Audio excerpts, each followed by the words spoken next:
nag-object o nag-oppose si Congressman Abante ay sinabi ng chair ng komite na i-divide ang House. Pag sinabi i-divide ang House, ibig sabihin ay magbobotohan sila ng yes or no. Ganyan. So, yung nangyari yan, sufficient na inform. Ano po ang ibig sabihin ng sufficient inform? Yan po ang unang step dyan sa Committee on Justice pag may impeachment complaint. Titingnan po nila yung yung complaint kung sufficient ba inform. Meron bang may heading, may petsa, may verification, may na subscribe ba nung complainant, di ba? Yan, sufficient inform. Baga, kung hindi yan siya verified na complaint, ibig sabihin hindi na notaryo at na-subscribe doon sa Secretary General, ay dismiss agad. So ngayon, yung next step sa Committee on Justice ay magiging pagsusuri nila kung ito ba ay sufficient naman in substance. So, kayon, okay na sa form. Okay. Pangalawa, substance. Ibig sabihin, nandyan ba yung grounds? Ano ba ang grounds sa impeachment sa Constitution, di ba?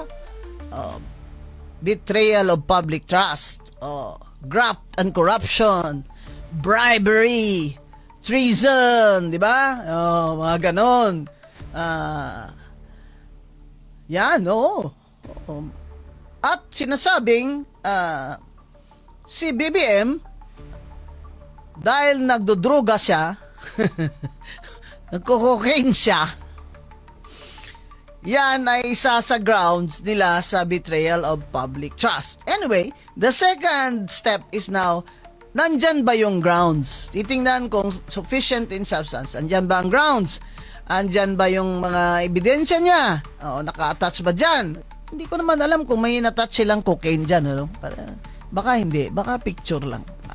Kasi illegal yung cocaine, di ba? So, bribery. Sinight nila yung kay Saldico na sinabi ni Saldico sa 100 billion na insertion na kickback si BBM ng 25 billion na hinatid niya sa bahay ni BBM at sa Malacanang. Yan.